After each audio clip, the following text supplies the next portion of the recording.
À titre d'information, j'ai reçu les affaires suivantes. Projet de loi numéro 25-2026 sur la protection des infrastructures d'information critique et la sécurité numérique. Projet de loi numéro 26-2026 autorisant le président de la République à ratifier le traité de Marrakech visant à faciliter l'accès des aveugles, des déficients visuels et des personnes ayant d'autres difficultés de lecture des textes imprimés aux œuvres publiées, adopté à Marrakech le 27 juin 2013 et entré en vigueur le 30 septembre 2016. Projet de loi 27-2026 autorisant le président de la République à ratifier les protocoles portant amendement des articles 50 alinéa A et 56 de la Convention relative à l'aviation civile internationale signée à Montréal le 6 octobre 2016. Projet de loi numéro 28-2026 autorisant le président de la République à ratifier l'accord de coopération militaire et technique entre le gouvernement de la République du Sénégal et le gouvernement de la République du Congo, signé le 8 novembre 2018 à Dakar. Projet de loi numéro 29-2026 autorisant le président de la République à ratifier la convention en matière d'extradition entre le gouvernement de la République du Sénégal et le gouvernement de l'État des Émirats arabes unis, signé à Abu Dhabi le 14 octobre 2021. Projet de loi numéro 30-2026 autorisant le président de la République à ratifier la convention relative au transfèrement des personnes condamnées entre le gouvernement de la République du Sénégal et le gouvernement de l'État des Émirats arabes unis, signé à Abu Dhabi le 14 octobre 2021. Projet de loi numéro 31-2026 autorisant le président de la République à ratifier la convention d'entraide judiciaire en matière pénale entre le gouvernement de la République du Sénégal et le gouvernement de l'État des Émirats arabes unis, signé à Abu Dhabi le 14 octobre 2021. Projet de loi numéro 32-2026 autorisant le président de la République à ratifier le traité d'entraide judiciaire en matière pénale entre le gouvernement du Sénégal et la République, entre le gouvernement de la République du Sénégal et le gouvernement de la République italienne, signé à Rome le 7 décembre 2017. Proposition de loi numéro 33-2026 portant modification de l'article 37 de la Constitution. Proposition de loi numéro 34-2026 relative au régime juridique des crédits spéciaux. Projet de loi d'orientation numéro 35-2026 relative à la protection sociale. Proposition de loi de résolution portant création d'une commission d'enquête sur les manquements sévères notés dans la gestion du foncier des différents lotissements et du domaine public maritime. Proposition de résolution portant création d'une commission d'enquête sur les opérations de cession d'immeubles du patrimoine bâti de l'État à des particuliers dans des conditions irrégulières. Proposition de résolution portant création d'une commission d'enquête relative à l'utilisation par le gouvernement du Sénégal des mécanismes financiers de type Total Return Swap, appelé TRS. Proposition de résolution portant création d'une commission d'enquête sur les irrégularités dans la passation et l'exécution des marchés du programme Un étudiant, un ordinateur du ministère de l'Enseignement supérieur, de la Recherche et de l'Innovation depuis 2017.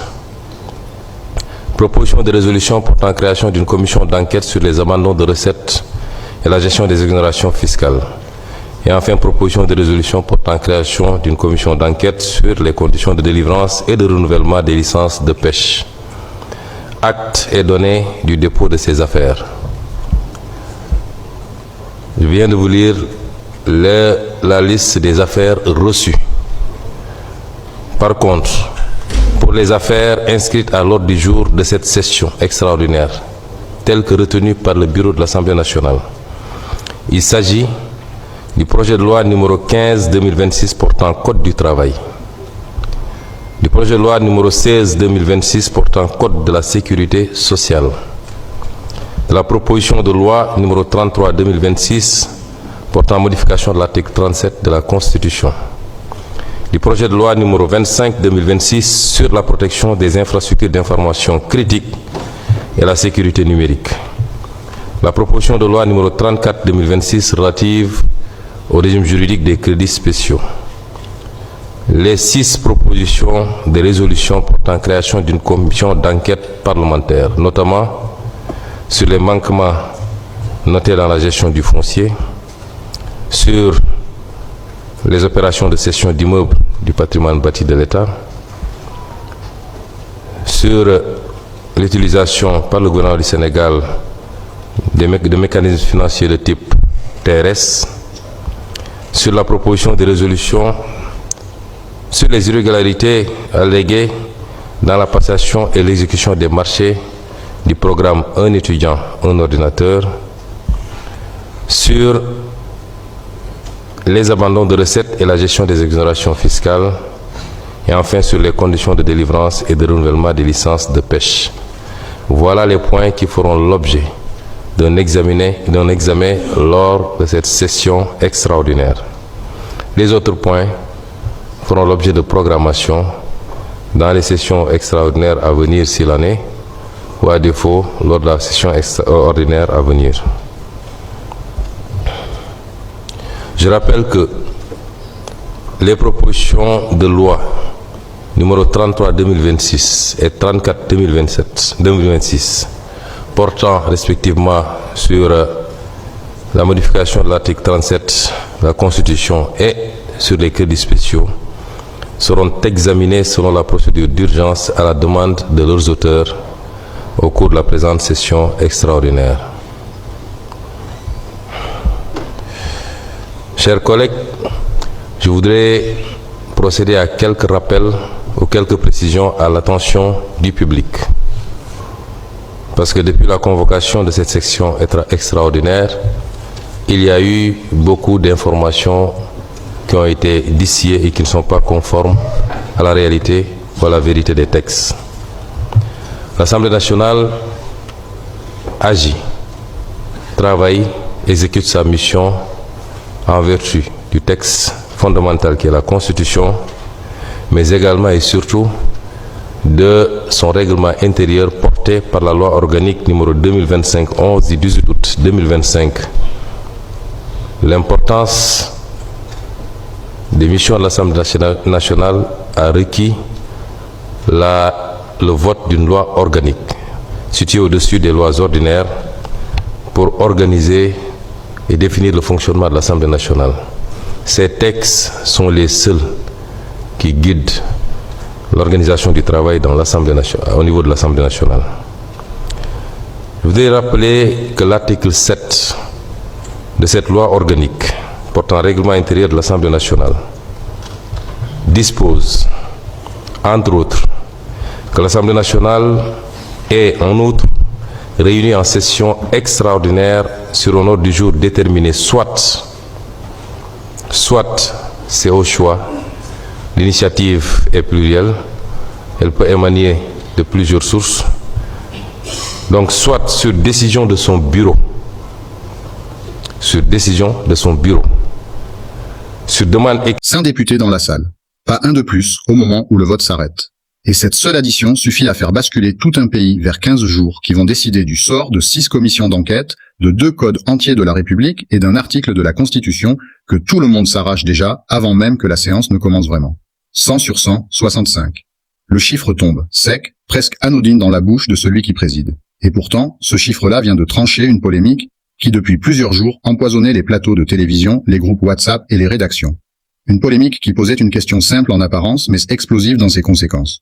Le bureau de l'Assemblée avait-il seulement le droit de convoquer cette session extraordinaire? Parce qu'il faut le dire tout de suite, sans détour. Dans les jours qui ont précédé cette séance, des voix se sont élevées, des voix parfois très assurées, parfois très relayées, pour affirmer que non, que ce n'était pas légal, que le bureau outrepassait ses prérogatives. Des arguments construits, martelés, repris en boucle. Sauf qu'ils reposaient, on va le voir, sur une base juridique périmée depuis plus d'1 an. Alors avant même d'entrer dans le vif du sujet, avant même de dérouler la liste vertigineuse des textes qui attendent d'être examinés, le président de séance choisit de remettre les pendules à l'heure. Et ce qu'il dit à ce moment précis va faire l'effet d'une gifle pour tous ceux qui depuis des jours expliquaient le fonctionnement de l'Assemblée nationale sans avoir ouvert le bon document. Car voici la vérité que peu de monde semblait connaître. Depuis le 18 août 2025, l'Assemblée ne fonctionne plus sur la base de son ancien règlement intérieur. Une loi organique, d'un rang supérieur à une loi ordinaire, est venue tout réécrire. Et elle dit, noir sur blanc, que l'Assemblée peut se réunir en session extraordinaire de plusieurs façons, sur décision de son propre bureau, sur demande écrite de plus de la moitié des députés, sur décision du président de la République ou sur proposition du Premier ministre. L'initiative est plurielle. Le bureau n'a rien volé, rien forcé. Il a simplement utilisé l'une des voies que la loi lui reconnaît. Et la phrase qui tombe dans l'hémicycle résume, presque avec ironie, tout le malentendu. Au Sénégal, tout le monde est spécialiste en tout. Une pique adressée à ceux qui commandent sans lire et qui s'appuient sur des règlements intérieurs abrogés depuis des mois pour donner des leçons de droit constitutionnel en direct à la télévision. Mais rassurez-vous, ce moment de clarification n'est que le prologue. Parce que ce qui va suivre est autrement plus vertigineux. Une liste interminable de textes qui viennent d'être déposés sur le bureau de l'Assemblée et qui, pour la plupart, ne seront pas examinés tout de suite. Pourquoi ? Parce qu'une session extraordinaire, contrairement à ce que son nom pourrait laisser penser, n'est pas un espace de liberté totale. Elle obéit à des règles strictes. Un ordre du jour fermé, décidé à l'avance. Et surtout, une durée maximale gravée dans le marbre du règlement intérieur. 15 jours. Pas 16. Pas 20. 15 jours, pas un de plus. Et c'est là que l'enjeu devient réellement palpitant. Parce que dans ces 15 jours, il va falloir faire tenir des dossiers qui, à eux seuls, pourraient occuper l'Assemblée pendant des mois entiers. 5 textes. 5 textes seulement retenus comme prioritaires, alors que la pile de dossiers en attente est bien plus large. 3 projets de loi venus du gouvernement, 2 propositions de loi venues directement des députés eux-mêmes. Et parmi ces 5 textes, 2 vont bénéficier d'un traitement à part, une procédure d'urgence, réclamée par leurs propres auteurs. De quoi s'agit-il ? D'un sujet qui va faire trembler bien plus que l'hémicycle, la modification de l'article 37 de la Constitution. Oui, vous avez bien entendu. L'article 37. Celui-là même qui, dans la plupart des démocraties, cristallise les tensions les plus vives parce qu'il touche directement à l'architecture du pouvoir. Une proposition de loi vient d'être déposée pour le modifier. Et elle sera examinée en urgence dans les tout prochains jours, sous les yeux de tout un pays suspendu à la moindre annonce. À côté de cette bombe institutionnelle, un autre texte réclame également l'urgence, celui qui concerne le régime juridique des crédits spéciaux. Un sujet technique en apparence, mais qui touche directement à la manière dont l'argent public peut être mobilisé, engagé, contrôlé. Autrement dit, un texte qui parle, sans le dire ouvertement, de transparence budgétaire. Mais ce n'est pas tout. À côté de ces 2 textes urgents, 3 autres dossiers doivent être vidés avant la fin de la session.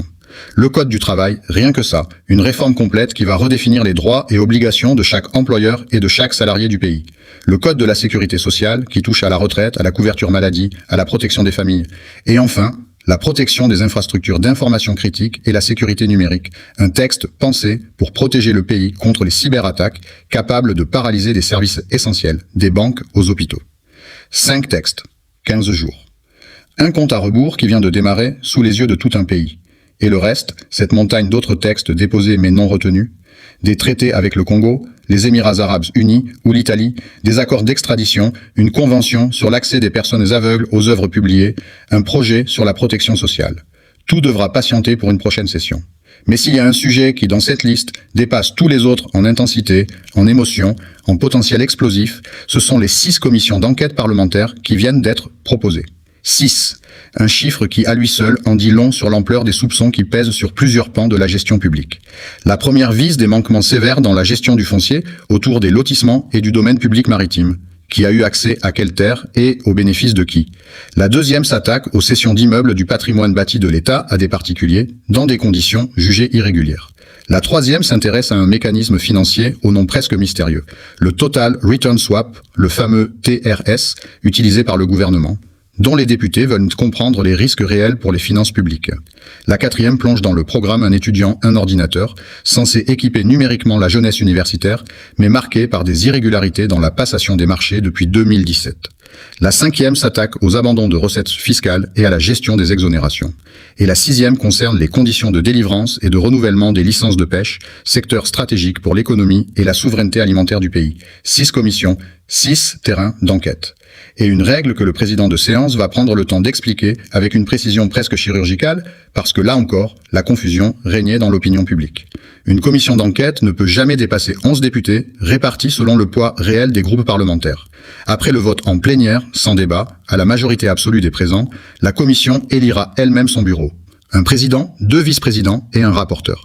Et surtout, un point que beaucoup ignoraient, ces commissions ne travailleront pas dans les 15 jours de la session. La plénière va simplement ratifier leur création. Une fois ratifiées, elles disposeront d'un délai de 6 mois pour enquêter, entendre des témoins, éplucher des documents et déposer leur rapport final, que la session parlementaire soit en cours ou non. 6 commissions, potentiellement composées de représentants de tous les groupes politiques, plongées pendant 6 mois dans les dossiers les plus sensibles de la gestion publique récente.